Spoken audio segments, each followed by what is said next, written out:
de que dentro de vosotros, de cada uno de vosotros, hay un potencial inconmensurable.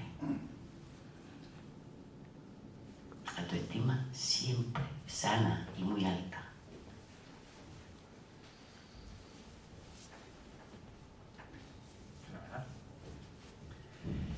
Bueno, ¿y cómo se desapega uno del ego? ¿Cómo se desapega?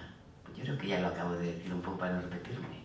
Cuando dejas de compararte, cuando dejas de mostrarle al mundo que has triunfado, cuando te centras en lo que eres, en el ser, en lo que soy. Mira, os voy a poner un ejemplo muy claro de un cliente, 34 años, casado, con 2 niños,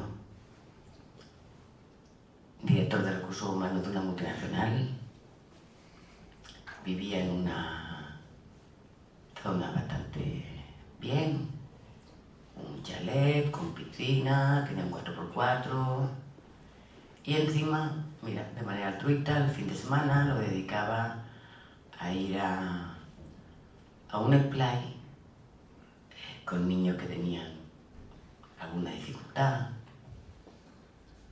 Y el splay le ponía como requisito que tenía que estar en activo. No podía estar en el paro, tenía que ser personas activas, que se interrelacionaran. ¿Qué pasó con Juan Carlos?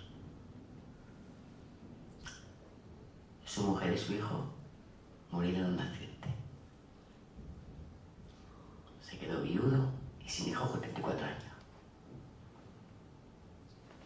Entró en una grave depresión. La empresa lo despidió. No pudo hacer frente al pago de la hipoteca, de la preciosa casa, ni a seguir pagando el 4x4. No he dicho, y es importante remarcarlo, que Juan Carlos sí que era una persona responsable, generosa y amable.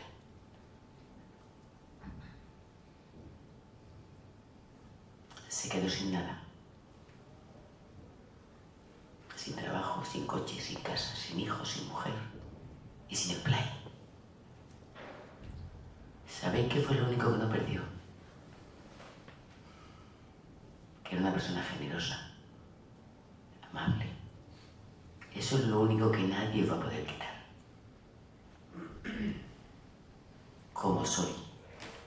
Lo otro, el tener o el hacer, no lleva a ningún lado. Lleva